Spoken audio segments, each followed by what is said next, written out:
నిఖిల భువన చైతన్య ప్రసారం. నమస్కారం, మన ధర్మం కార్యక్రమానికి స్వాగతం. ఇవాళ మన ధర్మము కార్యక్రమంలో మన ధర్మ సందేహాలన్నీ నివృత్తి చేసేందుకు మనతో పాటు ఉన్నారు ప్రముఖ ఆధ్యాత్మికవేత్త ఆచార్య శ్రీ తాడేపల్లి పతంజలి గారు. గురుగారు నమస్కారం. నమస్కారం అమ్మా. గురుగారు, ఇవాళ మన ధర్మము కార్యక్రమంలో మొదటి ధర్మ సందేహం ఏంటంటే, వాల్మీకి రామాయణంలో సుందరకాండలో చంద్రుడి గురించి అభివర్ణన చాలా అద్భుతంగా ఉంటుంది. అయితే సీతమ్మ తల్లికి, హనుమంతుడికి, చంద్రుడికి ఉన్నటువంటి ఆ సంబంధం ఏంటో తెలియజేస్తారా? బాగుందమ్మా. దుర్గే స్మృతాహరసి భీతిమశేష జంతో స్వస్థై స్మృతామతిమతీవ శుభాం దదాసి దారిద్ర్య దుఃఖ భయహారిణి కాత్వదన్య సర్వోపకారకరణాయ సదార్ద్రచిత్త.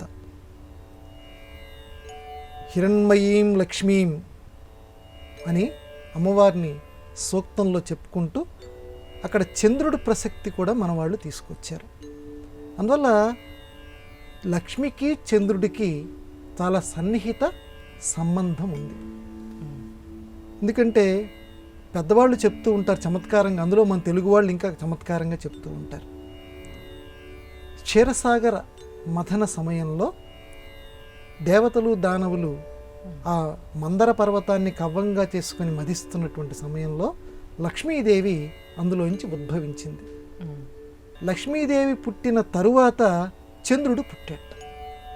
అంటే బుట్టువు అంటే లక్ష్మీదేవితో పాటుగా పుట్టినటువంటి వాడు కాబట్టి లక్ష్మీదేవికి తమ్ముడు అవుతాడు చంద్రుడు. లక్ష్మీదేవి అంటే ఎవరమ్మా? సీతమ్మ. కాబట్టి చంద్రుడిని ఏమన్నారు మన వాళ్ళు? చంద్రహ అంటానికి మన వాళ్ళకి మనసొప్పదు. చామా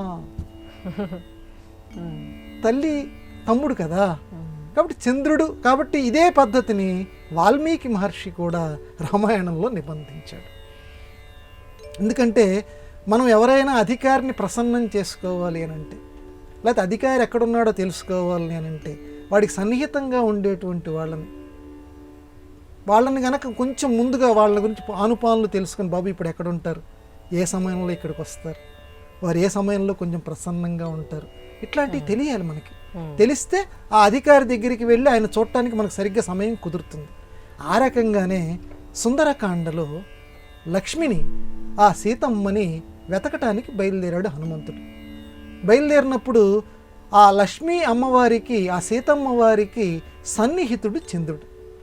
కాబట్టి ఓ మామా, ఓ చందమామ, నేను వెళ్తున్నాను అమ్మ ఎక్కడుందో వెతకటానికి.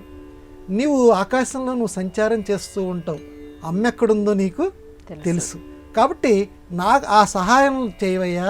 అమ్మ ఎక్కడుందో వెతికేటువంటి ఈ క్రమంలో నాకు నీ యొక్క సహకారం కావాలి అని చెప్పటానిక అన్నట్లు. నిజానికి ఆయన ఏమి హనుమంతుడు ఓ చందమామ నాకు హెల్ప్ చేయమని అడగల.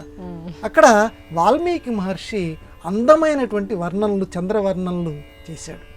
అక్కడ చంద్రవర్ణనలు ఎందుకు చేశాడంటే, అక్కడ కథని ఆపి, హనుమంతుడు వెళ్తున్న సమయంలో ఆ కథని ఆపి చంద్రుడి యొక్క వర్ణనలు చేసుకుంటూ వెళ్ళిపోయారు.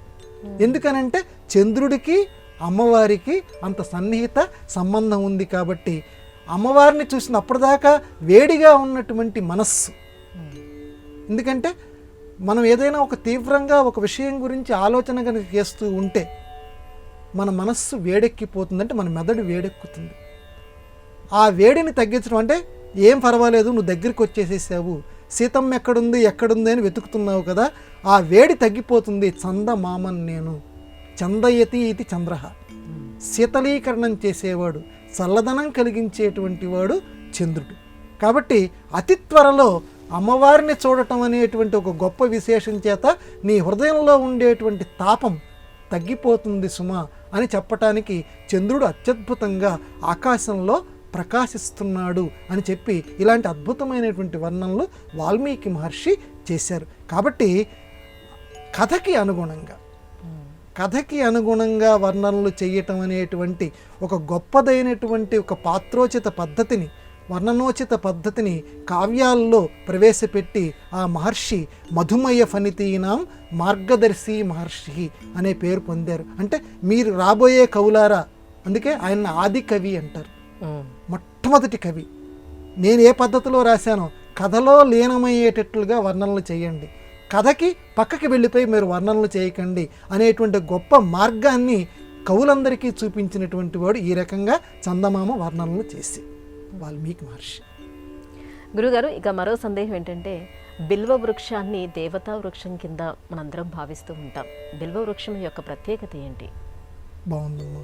ఏక బిల్వం శివార్పణం. శివార్పణం. మిగతా చెట్ల యొక్క ఆకులకి కానీ బిల్వ వృక్షంకి సంబంధించినటువంటి ఆకులకి కానీ ఒక ప్రత్యేకత ఉంది. వాటికి లేనటువంటి గొప్పతనం వీటికి ఉంది. ఏంటంటే మిగతా పూలు దొరికినా దొరక్కపోయినా బిల్వ వృక్షానికి సంబంధించినటువంటి ఏవైతే ఉన్నాయో వాటిని 2-3 రోజులు కూడా మనం వాడుకోవచ్చు అని ఒక సంప్రదాయం మనకు ఉంది. కాబట్టి ఒక బిల్వ పత్రం, ఏక బిల్వం శివార్పణం, ఒక్కటైనా నువ్వు ఆ స్వామివారి ఎదుట పెట్టు. అనేక బిల్వ పత్రాలు నీకు దొరక్కపోవచ్చు అని బిల్వ వృక్షం యొక్క గొప్పతనాన్ని మన వాళ్ళు చెప్పారు. ఆ ఆకుల యొక్క గొప్పతనాన్ని చెప్పారు. ఎందుకండి ఇంత గొప్పతనం బిల్వ వృక్షానికి అని అంటే, ఒక భక్తుడు తపస్సు చేస్తున్న సమయంలో అమ్మవారి యొక్క కుడి చేతిలో నుంచి ఈ బిల్వ వృక్షం ఉద్భవించిందట. సాధారణంగా కుడి చెయ్యి అనేసరికి అది ఎంతో మేలు చేసేటువంటి చెయ్యి. ఆ కుడి చేతిలో నుంచి అంటే వాటి పుట్టుక చూడండి, సాధారణంగా భూమిలో నుంచి బిల్వ వృక్షం రావాలి. కానీ ఆ మహాలక్ష్మీదేవి యొక్క కుడి చేతిలో నుంచి ఈ బిల్వ వృక్షం బయటికి పుట్టుకొచ్చిందట. అందుకే అమ్మవారికి కూడా ఈ బిల్వ వృక్షం అంటే కూడా చాలా ప్రీతి అని చెప్తారు. ఇటు శివుడికి ఏ రకంగా మనం చక్కగా పూజలు చేస్తుంటామో బిల్వపత్రాలతోటి, ఇటు లక్ష్మీదేవికి కూడా ఈ బిల్వ దళాలతోటి పూజ చేస్తే అమ్మ కూడా అంత సంతోషిస్తుంది. ఎందుకంటే ఆవిడ నుంచే ఇది ఉద్భవించింది కాబట్టి. బిల్వ వృక్షానికి ఉన్న ప్రత్యేకత ఏంటంటే మిగతా చెట్లలో లేనటువంటి గొప్పతనం, ఆ వాడిపోకుండా ఉండేటువంటి తనం. మిగతావి కనుక ఒక్క రోజులో వాడిపోతాయి, ఇది ఒకవేళ వాడిపోయినట్లు అనిపించినా 2-3 రోజులు కూడా దీన్ని వాడుకోవచ్చు. ఇది ఆ బిల్వ వృక్షం యొక్క గొప్పతనం. ప్రతి దేవతా స్వరూపానికి ఒక నిర్దిష్టమైన ఇష్టాల్ని మన సాంప్రదాయం పెట్టిందే కదా. ఏ దేవతా స్వరూపానికి ఏది ఇష్టమైన అంశం అంటారు? బాగుందమ్మా. అంటే ఏ రకమైనటువంటివి మనం చేస్తే అమ్మవారు సంతోషిస్తారు అని, లేకపోతే అయ్యవారు సంతోషిస్తారు అని. నిజానికి ఉన్నటువంటి వాడు ఒక్కడే. చాలాసార్లు ఏకం సత్ విప్రా బహుదా వదంతి, ఉన్న సత్యం ఒక్కటే, ఉన్న దైవం ఒక్కటే. రకరకాలుగా చెప్తూ ఉంటారు, శివుడని, విష్ణువని, అమ్మవారిని రకరకాల పేర్లతో చెప్తూ ఉంటారు. అయినా ఒక్కొక్కరికి ఒక్కొక్క ఇష్టం ఆ స్వరూపంలో ఉన్నప్పుడు. ఎందుకంటే ఈ లోకంలో మన ప్రస్తుత ఆధునిక జీవితంలోనే సమన్వయించుకుందాం. ఒక్కడే కాదు మనకు అధికారం అనేది అందరిలోనూ ఉంది. ఒకరు ప్రధానమంత్రి, ఒకరు ఈ మంత్రి, ఒకరు ముఖ్యమంత్రి. పోస్టుల్లో లేకపోతే జీవితం నడవదు కదమ్మా. ఒక్కరే అన్నీ చూసుకోలేరు కదా. కాబట్టి ఒకరే దేవుడు రకరకాల కింద ఆ కార్యక్రమాలను నిర్వర్తించడం కోసం ఆ పేర్లతోటి ఉన్నారు. కాబట్టి వాళ్ళని మనం ప్రసన్నం చేసుకోవాలి. కాబట్టి ఒక్కొక్కరిని ఏ రకంగా ప్రసన్నం చేసుకోవాలంటే మన పురాణం చెప్పింది. వినాయకుడికి ఇది చేస్తే ఆయన చాలా సంతోషపడతాడట. ఏం చేయాలి అంటే మిగతావి చేసినా సంతోషపడతాడు. ఏం చేస్తే సంతోషపడతాడు? ఆయనకి ఉండ్రాళ్ళ నైవేద్యం పెట్టాలట.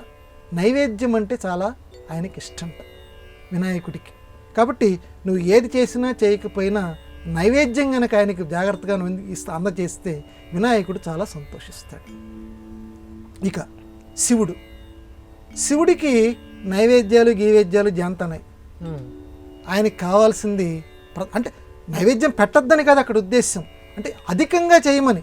వినాయకుడికి నైవేద్యం ఒకటే అని కాదు, మిగతావి కూడా చేయొచ్చు. కానీ వాళ్ళకి ప్రధానంగా కావాల్సిన విషయాలు నేను చెప్తున్నా. శివుడికి అభిషేకం అంటే ఇష్టం. కాబట్టి నువ్వు మిగతావి చేసినా చేయకపోయినా చక్కగా ఆ నమ్మక జపకాలు జపిస్తూ ఆ స్వామివారి మీద అభిషేకం చేస్తూ ఉండు, ఆయన చాలా సంతోషిస్తాడు. అందుకే ఇప్పటికీ శివాలయంలో మనం చూడొచ్చు, పైనుంచి ఒక బొట్టైనా సరే ఆ శివలింగం మీద పడుతూనే ఉంటుంది. అలా పడుతూ ఉండేట్టుగా అలా ఏర్పాటు చేస్తూ ఉంటారు. ఆయనకి అభిషేకం అంటే ఇష్టం. మరి విష్ణుమూర్తి, ఈయనకి నైవేద్యాలు పెట్టు సంతోషిస్తాడు, అభిషేకంలో ఏదైనా నీళ్ళు అది చేస్తే కాళ్ళు గడుగు సంతోషిస్తాడు. కానీ వీటన్నిటికంటే ఆయనకి చాలా ఇష్టమైనది ఏంటంటే అలంకారం. ఆయనకి అలంకారం అంటే చాలా ఇష్టంట. మిగతా దేవుళ్ళకి లేనటువంటి విశేషం ఏంటంటే విష్ణుమూర్తికి నువ్వు ఎంతగా ఆయన్ని అలంకరించగలిగితే, అంటే నీకున్నటువంటిది, అంతేగాని అప్పు తీసుకొచ్చి ఆయన అలంకారం చేయమని కాదు. అలంకార ప్రియో విష్ణు, అలంకారాలంటే ఆయనకి చాలా ఇష్టం. కాబట్టి ఉన్నంతలో నీ ఇంట్లో ఉండే స్వామిని, ఇప్పుడు సామాన్య స్త్రీ కూడా తన కొడుకుని ఉన్నంతలో ఏ రకంగా సింగారం చేస్తుందో ఆ రకంగా నీ ఇంట్లో ఉండేటువంటి విష్ణుమూర్తిని నీకున్నంతలో అలంకారం చేయి చక్కగా. ఆయన చాలా సంతోషిస్తాడు. ఇక సూర్యుడికి అభిషేకాలు కాదు, లేకపోతే నైవేద్యాలు కాదు, అలంకరణలు కాదు, సూర్యుడికి ఇదంటే చాలా ఇష్టం. నమస్కారం చెయ్యి. ఉదయం లేచిన వెంటనే చక్కగా నువ్వు నీ కాలకృత్యాలు తీర్చుకున్న తర్వాత, స్నాన సంధ్యాదులు అయిన తర్వాత చక్కగా ఆ స్వామివారి ముందు నిలబడి, ఆ సూర్య నారాయణుడు అంటారు. ఎందుకంటే ఆ మహానుభావుడు ప్రత్యక్షంగా లోకాలని వెలుగులతోటి నింపుతూ మన లోపల ఉండేటువంటి చీకట్లను కూడా పోగొడుతూ ఉంటాడు. ఆయనకి నువ్వు చేయగలిగింది నమస్కారం ఒక్కటే. నమస్కార ప్రియో సూర్య. నమస్కారం అంటే ఆయనకి చాలా ఇష్టంట. ఈ రకంగా ఒక్కొక్క దైవానికి ఒక్కొక్కటి ఇష్టం అని మన పెద్దవాళ్ళు మన సంప్రదాయంలో చెప్పారు. నేను మొదటే మనవి చేసినట్టు ఆ ఒక్కటి చేయొచ్చు, మిగతావి మానేయమని కాదు. ప్రధానంగా ఆ దైవాల్ని నువ్వు పూజ చేసేటప్పుడు ఈ రకంగా నువ్వు చెయ్యని చెప్పటం.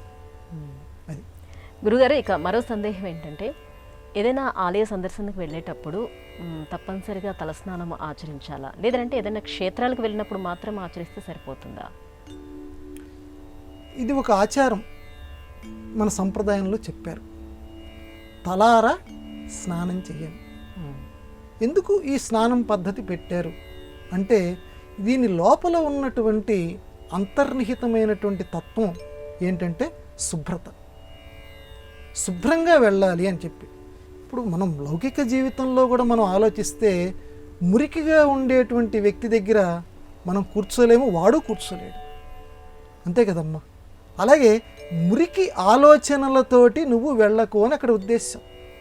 అంతేగాని స్నానం చేసి నువ్వు లోపల చండాలమైనటువంటి భావాలు పెట్టుకొని నువ్వు ఆ దేవుడి ముందు నిలబడినా దేవుడికి తెలుసు కదా నువ్వు ఎటువంటి వాడివో. అక్కడ దానికి తలారా స్నానం ఎందుకు చేయమన్నారంటే, ఈ తల ఇక్కడ మెదడు ఉంటుంది కదా, తల స్నానం చేయమని అర్థం ఏంటంటే ఇది ఒక ప్రతీకాత్మకం. అంటే బాహ్య శుచితో పాటుగా అంతర్శుచిని నీకు కలిగి ఉండు సుమా. చక్కగా నువ్వు తల స్నానం చేయంటే లోపల ఉండేటువంటి భావాలన్నింటినీ కూడా నువ్వు శుద్ధి చేయి. తలని శుద్ధి చేసుకోవడంతో పాటుగా నీ తలపుల్ని కూడా శుద్ధి చేసుకొని స్వామివారి దగ్గరికి నువ్వు వెళ్ళు సుమా అని చెప్పటానికి తలారా స్నానం చేసి వెళ్ళమన్నారు. దేవాలయం దగ్గరికి వెళ్ళేటప్పుడు, పండగలు వచ్చినప్పుడు కూడా అంతే కదమ్మా. పండగలు వచ్చినప్పుడు కూడా తలంటి స్నానం చేయమన్నారు. మిగతా రోజుల్లో మామూలు స్నానం చేయమన్నారు. ఒక పండగలు వచ్చినప్పుడు మాత్రం తలంటి స్నానం ఎందుకు చేయమన్నారంటే దాని అర్థం అది. బాహ్యంగా ఆలోచిస్తే, లౌకిక జీవితంలో ఆలోచిస్తే అసలు ఇదివరకు పూర్వం రోజు తల స్నానాలు చేసేవారు. ఇప్పుడు మనం ఆలోచిస్తే ఓరే బాబోయ్ ఇప్పుడు చేస్తే మనకి ఎక్కడ జలుబులు అంటుకుంటాయని పాపం బాధపడుతున్నారు. వీళ్ళందరి కోసం ఏ శనివారం పూట వెంకటేశ్వర స్వామి ఆరాధన ఉన్నటువంటి వాళ్ళు శనివారం చేయండి, లేకపోతే ఇంకో దేవత అంటే ఇష్టం ఉన్నవాళ్ళు శుక్రవారం చేయండి, మంగళవారం చేయండి అని వారంలో కనీసం ఒక్కరోజైనా తలస్నానం చేయరా బాబు అన్నారు. కానీ వీటి వెనకాల దాగి ఉన్నది ఏంటంటే తలపుల్ని శుద్ధి చేసుకో. బాహ్య శుద్ధితో పాటుగా లౌకిక ప్రయోజనం ఉంది. తలస్నానం చేసినందువల్ల హాయిగా ఎవడికి వాడు అనుభూతి చెందుతాడు, అమ్మయ్య అని ఒక రకమైనటువంటి విశ్రాంతిని శరీరానికి పొందుతాడు. అది లౌకిక అనుభూతి. దాంతోపాటుగా నేను తలస్నానం చేశాను, నా తలపుల్ని కూడా హాయిగా ఉంచుకుంటాను, నాలో ఇంకేమీ లేవు, చక్కగా స్వామివారి ముందు నిలబడతాను, నా మనసులో ఇంకో ఆలోచన ఏది లేదు అనే భావనతోటి దేవాలయంలోకి అడుగుపెట్టు. అది దీని వెనకాల దాగి ఉన్నటువంటి అంతరార్థం. గురుగారు, ఇక మరో సందేహం ఏంటంటే, అద్దాన్ని లక్ష్మీ స్వరూపంగా మనం భావిస్తూ ఉంటాం కదా, అటువంటి అద్దం పగిలితే అనర్థం అంటారా? అనర్థమేనమ్మా. అద్దపు ప్రసక్తి మనకి చాలా పురాణ వాంగ్మయంలో కూడా మనకు కనిపిస్తుంది. అద్దం ఈనాటిది కాదు. అద్దంలో ఉండేటువంటిది ఏంటంటే లక్ష్మీదేవి స్వరూపంగా అద్దాన్ని చెప్తారు.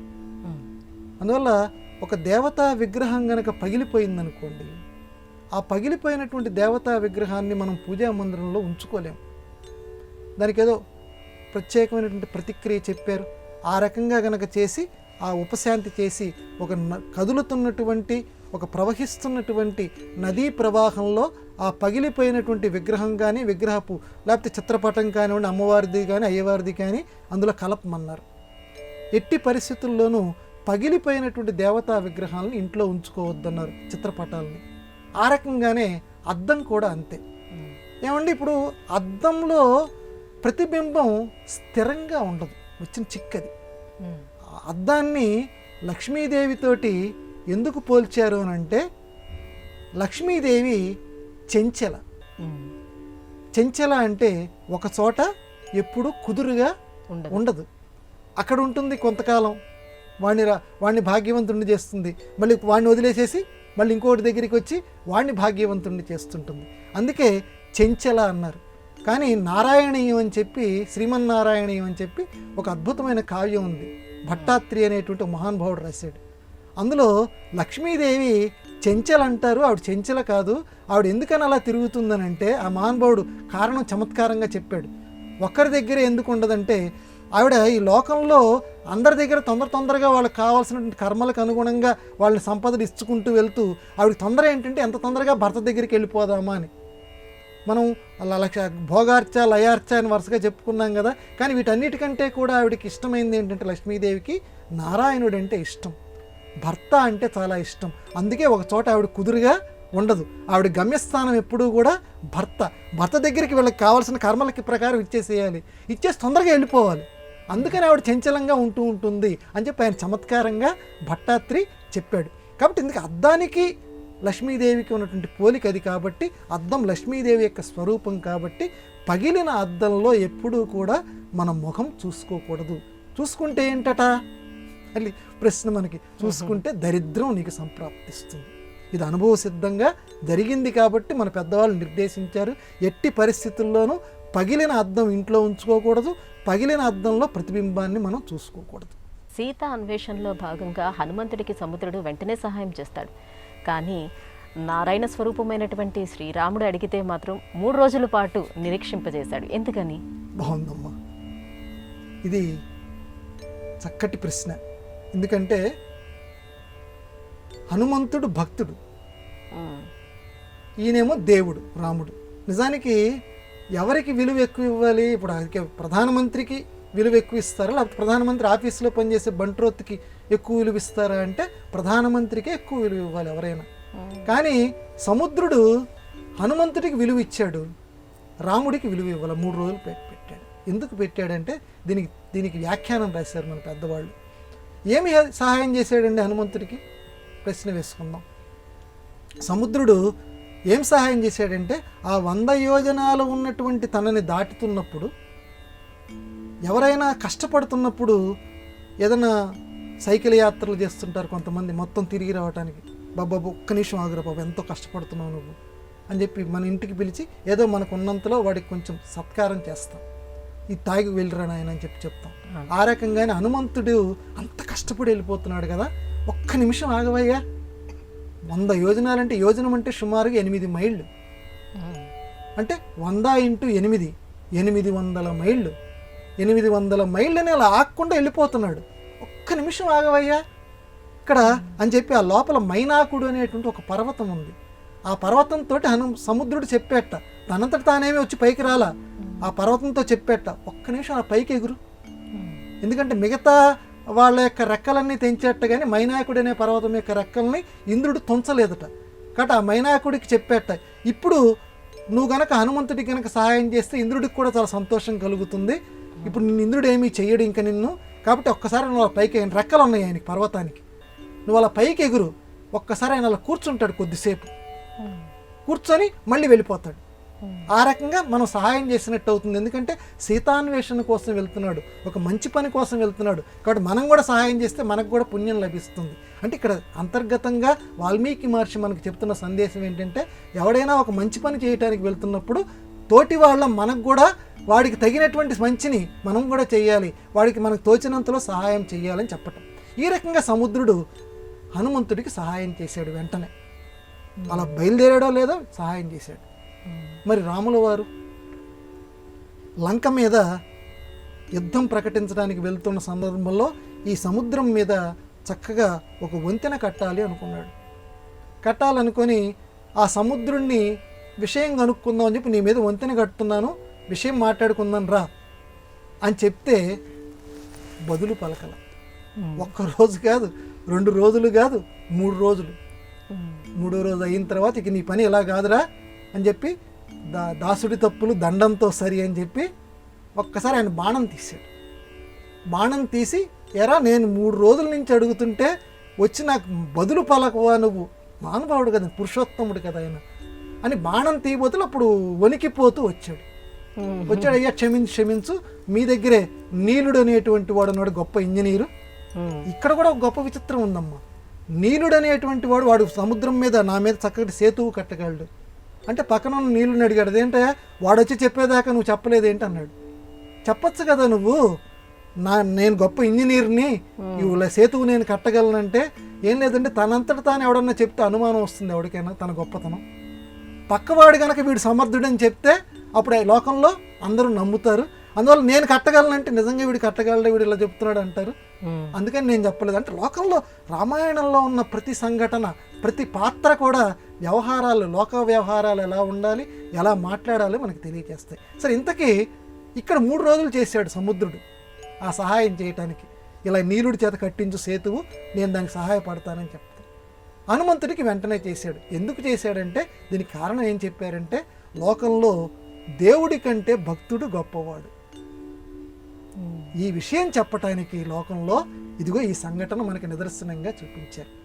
కాబట్టి హనుమంతుడు మళ్ళీ రామనామాన్నే జపించుకుంటూ వెళ్ళాడు. నమోస్తు రామాయ సలక్ష్మణాయ, మళ్ళీ ఆయన నామమే. కానీ అసలైన రాముడి దగ్గరికి వస్తే ఇంతకాలం పట్టింది, ఆయనకి వెంటనే పనులు అయిపోయినాయి. కాబట్టి రాముడు గొప్పవాడా, రామనామం గొప్పదా అంటే రామనామమే గొప్పది రాముడి కంటే కూడా. అందుకే భక్తుడు గొప్పవాడు భగవంతుడి కంటే అని చెప్పడానికి ఈ సంఘటన నిదర్శనం. చాలా చక్కగా వివరించారు గురుగారు. గురుగారు, ఇక మరో సందేహం ఏంటంటే, పాచిపోయిన వెన్నను శ్రీకృష్ణుడు దొంగిలించాడని భాగవతం అభివర్ణించింది. ఏమిటా కదా మాకు వివరిస్తారా? బాగుందమ్మా. స్వామివారి యొక్క ఆ విశేషాలని భాగవతము చక్కగా దశమస్కంధంలో చెప్పింది. ఆ కృష్ణ లీలలు, లీలాసుకుడు అని చెప్పి మహానుభావుడు ఉన్నాడు. ఆయన శ్రీకృష్ణ కర్ణామృతం అని చెప్పి అద్భుతమైనటువంటి ఒక గ్రంథం రాశాడు. కస్తూరి తిలకం లలాట ఫలకే వక్షస్థలే కౌస్తుభం నాసాగ్రే నవమౌక్తికం అని చెప్పి మన ప్రసిద్ధమైనటువంటి శ్లోకం ఉంది చూడండి. ఈ శ్లోకం రచించినటువంటి వాడు లీలాసుకుడు. అది కృష్ణ కర్ణామృతంలో మనకు దొరుకుతుంది. ఆ కృష్ణ కర్ణామృతంలోనే అద్భుతమైనటువంటి లీలలు. ఎలాగంటే ఊరికి ఒకటి మనకు ఉదాహరిస్తాను. తన అమ్మ దగ్గర పడుకున్నాడట ఒళ్ళో. కృష్ణుడు ఇలా పడుకున్నట్ట, బాలకృష్ణుడు ఒళ్ళో పడుకున్నట్ట, యశోదమ్మ ఒళ్ళో పడుకున్నటువంటి సమయంలో అమ్మ రామాయణం చెప్తోందట. రాముడు అనేటువంటి వాడు ఉన్నాడు, ఇలా జరిగింది, ఇద్దరు వనవాసానికి వెళ్ళారు. కృష్ణుడికి చెప్తోందట, ఆయన కల్పించినటువంటి కథ. ఇలా జరిగింది అని చెప్తూ, ఇలా లంకలో ఉండేటువంటి రావణాసురుడు అనేటువంటి రాక్షసుడు వనవాసంలో ఉన్నటువంటి సీతమ్మని ఎత్తుకుపోవటానికి వచ్చాడు అని అంతవరకు చెప్పిందిట. వెంటనే ఈ కృష్ణుడు సౌమిత్రి లక్ష్మణ ధనస్సు ఎక్కడ అందుకో అన్నట్టు. అంటే తన పూర్వ స్మృతి ఈయన గుర్తుకు తెచ్చుకున్నాడు. ఇలా తమాషాగా మనకి ఆనందం గొలిపేటువంటి సంఘటనలు ఆయన అత్యద్భుతంగా ఈ శ్రీకృష్ణుడి యొక్క లీలల్ని కర్ణామృతంలో మనకి చెప్పారు. అటువంటి లీలల్లోనే ఒక లీల ఈ పాచిపోయినటువంటి వెన్న. రోజు వస్తున్నాడు రా ఈ చిన్ని కృష్ణుడు, వచ్చి ఆ ఉట్టుల మీద ఉన్నటువంటి ఆ వెన్నను దొంగిలిస్తున్నాడు. ఇట్లా కాదు, ఒక 5-6 రోజుల క్రితం ఉన్నటువంటి వెన్నని కనుక మనం కొండలో పెడితే, పాచిపోయిన వెన్న, దాన్ని కూడా దొంగిలించడానికి వస్తాడు కదా. మిగతా వెన్న అయితే కమ్మగా ఉంటుంది, 5-6 రోజుల క్రితం వెన్న అయితే అది పాచిపోయి ఉంటుంది. అది ఒక్కసారి అలా నోట్లో పెట్టుకోబోతూ తన స్నేహితులకి పెట్టబోతూ దాని వాసన చూసి అబ్బబ్బబ్బా అంటాడు. వాడు అలా బాధపడుతూ ఉంటే వాడిని చూసి అప్పుడు మనం నవ్వుకుందాము అని ఈ గోపికలందరూ ఏం చేశారంటే, కృష్ణుడు ఏ ఇంటికైతే ఇవాళ దొంగతనానికి వస్తున్నాడో ఆ ఇంట్లో ఈ పాచిపోయిన వెన్న, 5-6 రోజుల క్రితం ఉన్నటువంటి వెన్న, దాన్ని ఒక ఉట్టిలో పెట్టారట. ఈ బాలకృష్ణుడు వీళ్ళని ఆనందింపజేయడం కోసం, ఆయనకి అన్నీ తెలుసు కదా, వచ్చి ఆ పాచిపోయిన వెన్న ఉన్నటువంటి ఆ కొండని కొట్టి ఆ పాచిపోయిన వెన్నని ఇలా తీసుకున్న వెంటనే అది గబ్బు కొడుతుంది, వాసన వస్తుంది. అయ్యయ్యో ఇలాంటి వెన్న అని చెప్పి అనుకుంటున్నట్ట. అలా వాసనకి మొహం తిరస్కృతిగా పెడుతున్నటువంటి ఆ శ్రీకృష్ణుడు, స్నేహితుల వైపు చాలా అసహనంగా చూస్తున్నటువంటి ఆ బాలకృష్ణుడు మనందరినీ రక్షించుగాక అన్నాడు. ఈ పాచిపోయిన వెన్న కథ ఇది. గురుగారు, ఇవాళ మన ధర్మం కార్యక్రమంలో మాకు వచ్చినటువంటి ఈ సందేహాలన్నీ కూడా చాలా చక్కగా నివృత్తి చేసినందుకు ధన్యవాదాలండి. సమస్త సన్మంగళాని భవంతు. ఇది ఇవాళ మన ధర్మం కార్యక్రమం. రేపటి మన ధర్మం కార్యక్రమంలో మళ్ళీ కలుసుకుందాం. నమస్కారం. ఈ కార్యక్రమాన్ని తిరిగి చూడాలనుకుంటే www.youtube.com/ETV Life Spiritual లో చూడవచ్చు.